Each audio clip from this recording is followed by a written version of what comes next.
Assalamualaikum warahmatullahi wabarakatuh. Perkenalkan, nama saya Uswa Tumislika dari Fakultas Peternakan UGM dari unit Wayang Windu dan subunit A atau Desa Margaluyung.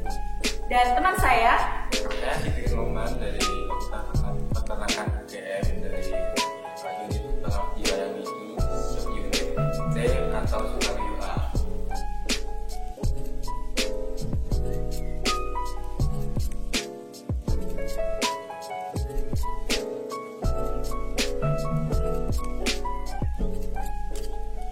Latar belakang kami mengambil tema ini yaitu karena sebagian besar susu di Indonesia hanya dijual dalam bentuk segar tanpa mengalami pengolahan lebih lanjut.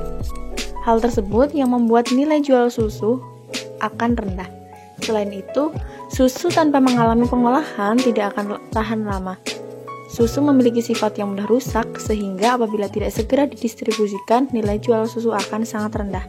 Pengolahan susu sangat diperlukan untuk mengatasi permasalahan tersebut.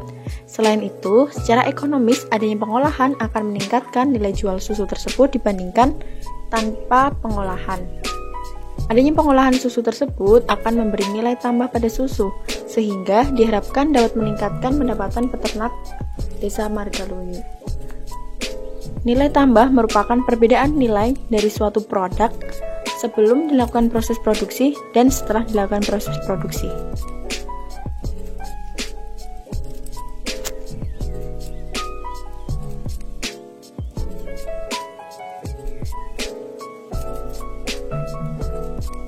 Salah satu contoh pengolahan susu yaitu susu pasteurisasi. Susu pasteurisasi seringkali dianggap kurang baik dibandingkan susu mentah atau susu segar. Padahal, jika ditinjau secara medis, mengkonsumsi susu mentah justru membuat seseorang lebih berisiko terinfeksi kuman berbahaya dibandingkan mengkonsumsi susu pasteurisasi. Sebagaimana susu pada umumnya, susu yang telah dipasteurisasi pun masih memiliki beragam zat gizi yang baik bagi kesehatan tubuh, seperti vitamin, mineral, dan protein.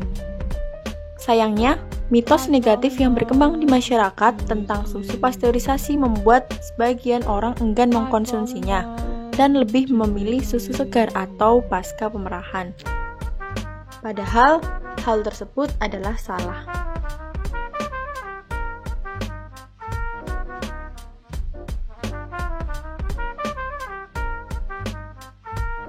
Faktanya, proses pasteurisasi tidak berpengaruh pada sebagian besar nutrisi dalam susu. Pasteurisasi merupakan salah satu olahan susu dengan perlakuan pemanasan suhu rendah di bawah 100 derajat Celcius dengan waktu tertentu. Hal ini bertujuan untuk mengurangi populasi mikrobia yang ada di dalam susu dan menjaga kandungan gizinya tetap ada, yaitu membunuh bakteri patogen E. coli, Brucella melitensis, Mycobacterium bovis, dan Listeria monocytogenes.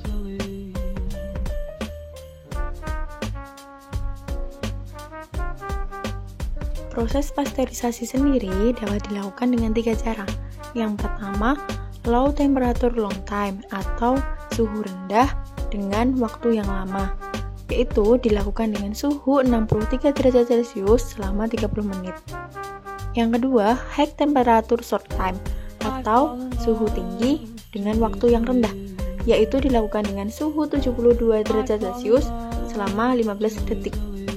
Yang ketiga adalah ultra high short time atau suhu sangat tinggi dengan waktu yang sangat singkat, yaitu dilakukan dengan suhu 134 derajat Celcius selama 1 detik.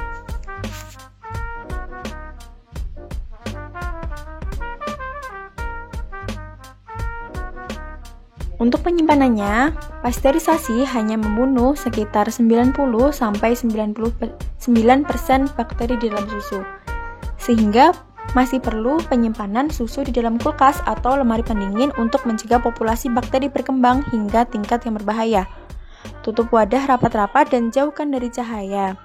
Susu pasteurisasi yang tidak segera diproses lebih lanjut dapat bertahan 7 hingga 10 hari dengan penyimpanan kondisi 4 derajat Celcius.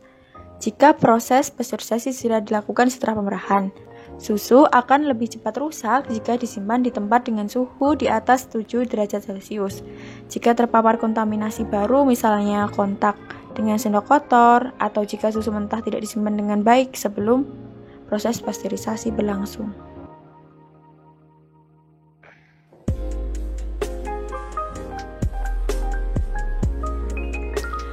Cara untuk mengetahui susu basi.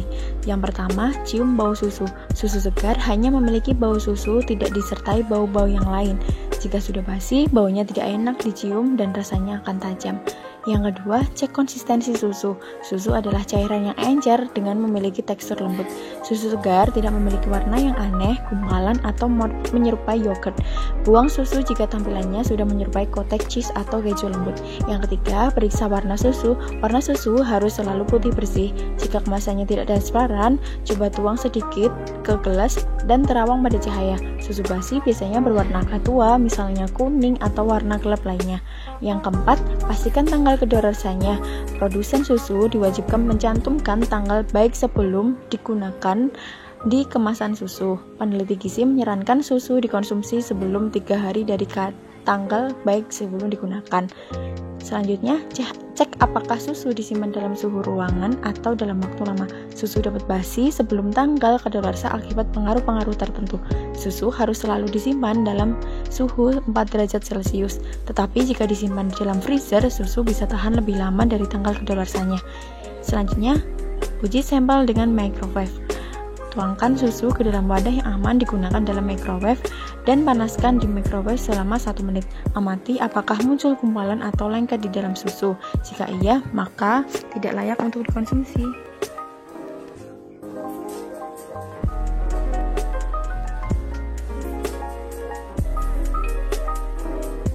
Menyiapkan alat dan bahan yang akan digunakan.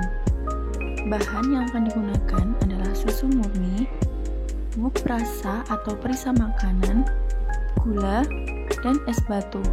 Yang digunakan adalah kompor, gelas ukur, botol, sendok pengaduk, termometer, kain lap, dan 2 panci. Kemudian jika berkenan ditambahkan juga merek.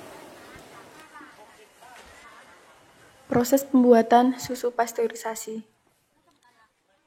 Menyiapkan double boiler atau 2 panci. Tuangkan air ke dalam panci besar sampai ketinggian sekitar 5-10 cm. Tempatkan panci yang lebih kecil di dalam air. Tempatkan panci yang berukuran kecil ditumpangkan ke atas panci yang berukuran besar yang sudah berisi air. Kemudian, masukkan susu ke dalam panci kecil dan panaskan.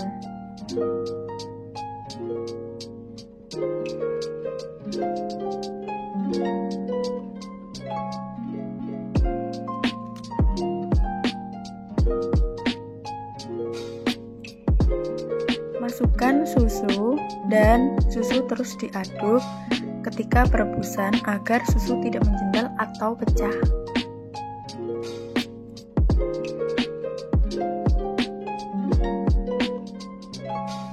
Masukkan termometer yang bersih ke dalam panci di bagian atas atau kondisi mengapung. Ketika suhu sudah naik, ukur suhu menggunakan termometer batang sampai menunjukkan suhu 70 hingga 73 derajat Celcius dan pertahankan hingga 15 detik. Menambahkan gula sekitar 3% dari total susu atau sesuai dengan selera. Setelah suhu sudah dipertahankan selama 15 detik, maka susu sudah siap untuk diangkat atau susu sudah masak. Fungsi penggunaan es batu ini yaitu untuk membantu mempercepat pendinginan.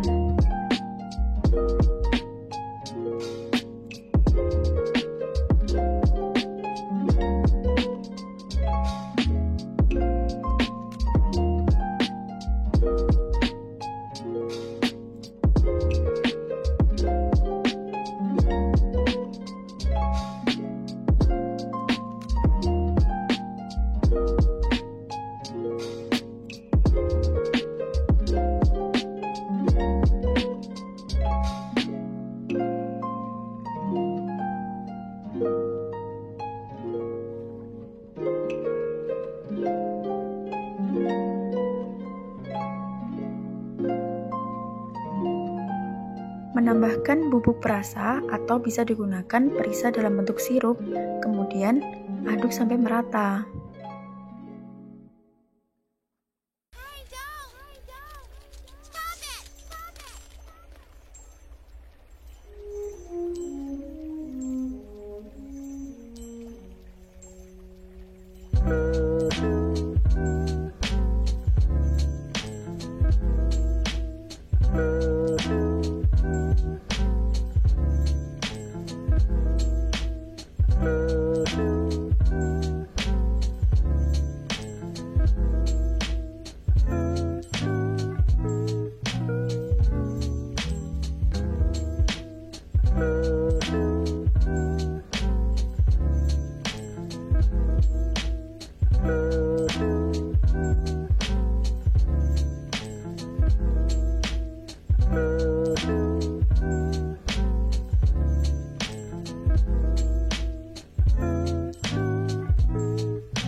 Proses selanjutnya adalah packaging atau pengemasan produk.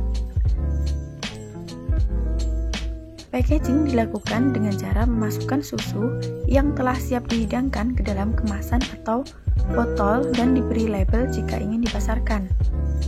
Kemudian, susu pasteurisasi siap disajikan.